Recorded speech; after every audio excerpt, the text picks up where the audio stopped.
7 Days of Wisdom, Aquaus Kelley, Wednesday, June 28th, 2017. I am here in Edison, New Jersey at Bishop Bar High School, and I wanted to discuss the importance of approach, mindfulness, presentation, and reflection. So the reason why I wanted to touch on these topics is because as I'm continuing to experience life, as I've experienced life thus far in 30 years, I noticed that one of the separating factors between those who are very successful and those who may fall short of relative success is the ability to pay attention to the details in accordance to the long vision. So what I mean by this is we all have a vision. We all have goals we want to achieve. And when we can not only keep that vision in mind, but more importantly, be mindful and aware of the details required to achieve that vision, it's really difficult, if not impossible, to fall short of whatever it is we deem to be successful. So, contrary to that, I noticed that those who typically fall short of what it is they're looking to achieve can make a few changes. And a part of those changes lie in the areas of, it could be a change in approach, how you approach a certain matter or topic. It could be a change in mindfulness, how you think about the process behind doing something. It can be preparation, the amount of time we spend on preparing to deliver whatever it is we're looking to deliver, or it can even be reflection, us going through experiences again and again and again, but for some reason we're not reflecting on what it is we've been through appropriately. We're not really spending the time to sit down and look back at, all right, where did I make this mistake? What can I do to improve? What can I do to get better? So these 4 steps I feel are very, very important in regards to achieving the success we want to achieve in life. Approach. How are we approaching the situation? How will we dress? I have a saying, and this is from when I was a student at Middlesex County College. I remember coming up with this: appearance, approach, presentation. How do we look? Looks do mean a lot. Looks say a lot. Me wearing these glasses compared to me without the glasses may be a difference. Me in this shirt with a collar as opposed to me just being in a t-shirt. That's a big difference in some people's eyes. And it all depends on where I'm at, the setting, the situation. Right now, I'm on a field. So I can be in shorts and a t-shirt, and that's considered the proper attire. But if I walk into a boardroom meeting in shorts and a t-shirt, I'm pretty sure everyone's gonna look at me like I'm completely insane. And unless I'm the founder of the company or the chairman of the board, you know, people are gonna look at me like I'm crazy. And even if I am, people will still look at me like I'm crazy or obnoxious or arrogant, because that's just not how someone should show up in that particular setting. So approach, appearance, approach, presentation. We have to put thought into that. Where are we going? Who are we dealing with? Who are we communicating with? And that's where the mindfulness comes in. The mindfulness really goes through all of these areas. Mindfulness has to be implemented in the approach phase, in the preparation phase, in the reflection phase. Mindfulness is a part of all of these phases. because it's very important. So once we feel confident of our approach, once we feel our approach is on point, and how we know it's on point is how people respond to us when we're there. If I'm in a nice suit and I show up to a happy hour or a gala and people compliment me, like, wow, that's a great suit. Wow, I really like those shoes. Then we know we're doing something right. So that's an indicator of what we're doing right. Whenever we receive compliments for what we do, it usually means that we're doing it right. So smile, that's right. You deserve to smile. You can smile now. Look for a compliment. That's an indicator, right? In regards to presentation, actually, preparation. We often do not spend enough time preparing for what we're about to do. And I would put an emphasis on this because there are people I've encountered and they ask me a question that is literally already out there. So whenever we meet with people, whenever we look to initiate contact with someone, I would highly suggest that we do the research, we prepare. There's so much information already out there. There's no reason not to be properly prepared. You know if we know someone's first and last name, that's all we need. We don't even need to ask them any more questions.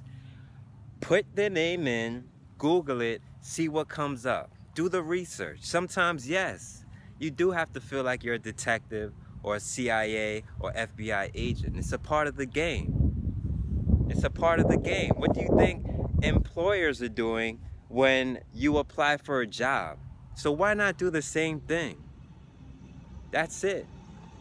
Preparation, I would say, means so much. It may not mean everything, because I could touch on this topic and I will later. Preparation is one thing, but knowing how to adapt is another as well, and that might be a little bit more intangible. For example, Super Bowl, right? Patriots, Falcons, both teams prepared. Halftime, Falcons were up. However, Patriots came back. So as prepared as the Falcons were, they weren't prepared for the comeback. And unfortunately, they weren't able to adapt either. The Patriots were able to prepare for the game, which I'm sure they did, but not only prepare, adapt. That's a whole nother level, and we can touch on that later. Adaptation, that's a whole nother skill set, a whole nother level of resilience and tenacity behind that. So back to preparation. We need to spend the time to adequately prepare. There's so many resources: Facebook, LinkedIn, Twitter search, Instagram, right? You want to find out about somebody, go to their Instagram page if it's not private. Don't only look at their photos. I'm giving away all my tricks now, but it's all good. Don't even look at their photos. Look at the photos they're tagged in. Look at who they hang with. Look at who their friends and family are. Get a sense of them, right? We're all connected somehow. We are all connected. So when we can really identify those connections, it creates so much stronger of an impact, if that's proper English. It creates a much stronger impact. That's what it does. A much stronger impact. Imagine, here's an example. You get called in to interview for the job of your dreams. If you didn't do the research, you wouldn't have known this information you're about to know. Because you did this research, you find out that the founder and CEO of this company, which you are about to go in and interview for a position just happens to be your sister-in-law's best friend. It's only through you going on social media, going on Facebook, and seeing that your sister-in-law happened to comment on his page. And then you dig deeper and you found out they went to college together. Wouldn't you consider this valuable information? Wouldn't you mention this in the interview? Why not? Everything's based on relationships. Relationships are based on connections. We need to focus on connections. We need to focus on the research, focus on the preparation to identify these touch points. That's what I call them. It's all a web out here. There are touch points everywhere. We just have to spend the time to identify those touch points, and we can use that as ammunition. Every piece of information we find out, we know, we equipped ourselves with, we learn, is ammunition. The more we know, the more ammunition we have, the more people we can connect, the more people we can connect with, the more friends we have, the bigger network we can build, the more opportunities we can take advantage of, but more importantly, the more opportunities we can give to other people. Preparation, mindfulness, approach, and lastly, reflection. Reflection is important because reflection is what prepares us for how to better take advantage of a situation or opportunity we may have missed due to a slight mistake. It might be something we said, it might be how we came off, it might be a little bit more. But the only way to grow from that experience is to reflect on the experience. When we don't spend time going back to the drawing board and reflecting on what it is we did right and what it is we did wrong, it's difficult to grow. It's difficult to grow. Growing is important. Growing is super important. Who doesn't want to grow, right? In order to grow, we have to get information back and learn where we made our mistakes, and then adapt, do more preparation for the next time. It's like being in school, being a student, or me being a teacher. The best way for me to help students grow is to let them know where they made their mistakes, right? So I give a test, or they take a test, and I'm able to identify exactly where they made their mistakes. But not only that, I'm able to help them prepare and give them the information they need so they don't make that mistake again. All right, so this is where you made your mistake. This is what you need to do to prepare for next time so you don't make that same mistakes. We don't want to make the same mistakes. Making mistakes is important because, again, that allows us to grow, but we do not want to make the same mistakes. That's just a waste of time. So to wrap this thing up, being mindfulness weaves through all of what I just mentioned.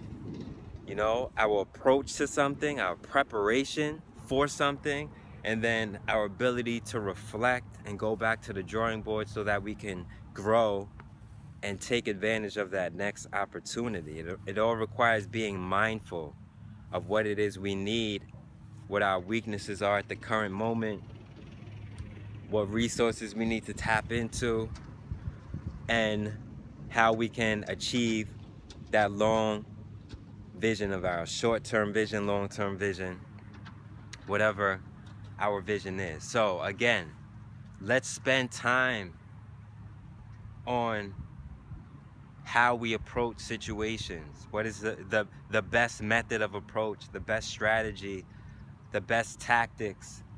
Should we do it this way or that way? Who are we dealing with?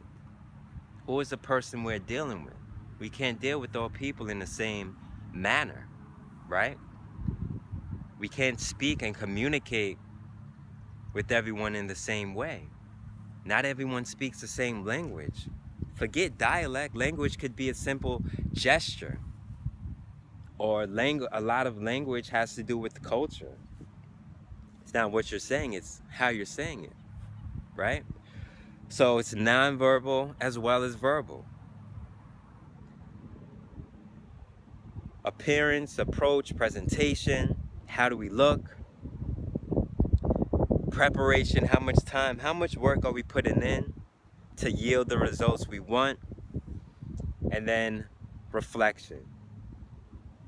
We reflect, we identify our weaknesses so that we can get better the next time around.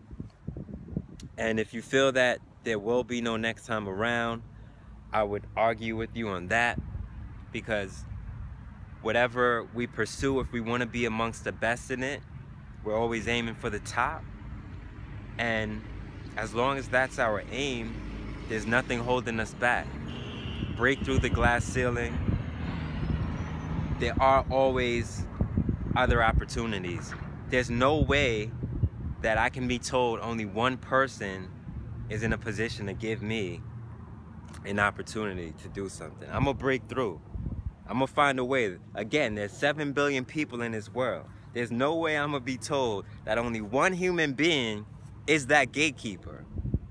I'm gonna find a way. I'm gonna find their wife, their cousins, their relatives, their family.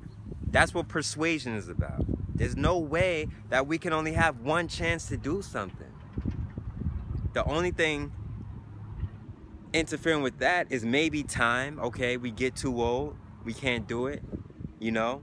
So time is a big factor. But in terms of sheer work ethic and sheer will and the want to achieve something, if time isn't, you know, an important matter and it's a lifelong thing, we can do it. We can do it. Trust me. So don't be held back by that thought. Don't be held back thinking that was my only chance to do it. Do you think if athletes, professional athletes who got to the Super Bowl thought that they would get there next year? No. Like, I got to the Super Bowl this year, I'll never be here again. This is my only chance and they lose. No, they come back harder the next year. Don't fall for that way of thinking. There are many opportunities out here. Don't limit yourself. Let's not limit ourselves. So that's very important. I wanted to touch on that. So again, appearance, approach, presentation, preparation, reflection. It's important that we're mindful with all of these steps. We're mindful of our appearance. We're mindful of our approach. We're mindful of the way we prepare for things. We're mindful of the way we present things. We're mindful of how we communicate with people. We're mindful of our environment, where we are. We're mindful of how we reflect on past experiences and situations to grow and become better people. So with that being said, I want to close this out. Again, Wednesday, June 28th, 2017, Bishop R. High School, Edison, New Jersey. 7 days of wisdom, a lover's ambition. Aquaus Kelley. Much peace, much love, much happiness. One.